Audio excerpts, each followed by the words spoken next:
একসময় তরুণ প্রতিভা হিসেবে পুরো বিশ্ব চিনত তাকে। ছিলেন বুন্দেসলিগার টিম অব দ্য সিজনের খেলোয়াড়, কিন্তু সেই জেডন সানচো এখন কোনো ক্লাবেই সুযোগ পায়নি। দশম সারির একটি ক্লাবে করছে অনুশীলন। সেরা প্রতিভার এমন পতন নিয়ে এখন ফুটবল অঙ্গনে চলছে আলোচনা।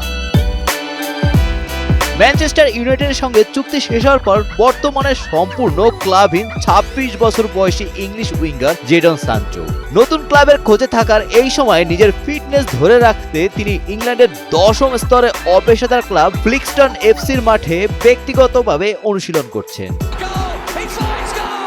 2017 সালে জার্মানি বরুসিয়া ডর্টমুন্ডে যোগ দিয়ে ফুটবল বিশ্বে ঝড় তোলেন সানচো। সেখানে 137 ম্যাচে দুর্দান্ত গোল ও অ্যাসিস্টের সুবাদে ইউরোপের অন্যতম সেরা তরুণ প্রতিভা হিসেবে নিজেকে প্রমাণ করেন। এই রাজকীয় পারফরমেন্সের উপর ভিত্তি করে 2021 সালে প্রায় 73 মিলিয়ন পাউন্ডের এক বিশাল ট্রান্সফারে তাকে দলে ভেড়ায় ম্যানচেস্টার ইউনাইটেড। তবে ওল্ড ট্রাফোর্ডে এসে চেনা ছন্দ হারান সানচো। কোচ এরিক টেন হ্যাগের সাথে বিরোধের জেরে দলে জায়গা হারানোয় গত কয়েক মৌসুমে তাকে ধারে বা লোনে কাটাতে হয়। ধারে খেললেও অবশ্য দারুণ কিছু অর্জন রয়েছে তার ঝুলিতে। ডর্টমুন্ডকে চ্যাম্পিয়ন্স লিগের ফাইনালে তোলা ছাড়াও সম্প্রতি চেলসির হয়ে উয়েফা কনফারেন্স লিগ এবং অ্যাস্টন ভিলার হয়ে উয়েফা ইউরোপা লিগ শিরোপা জেতেন তিনি। Golam Rabbani, Times today.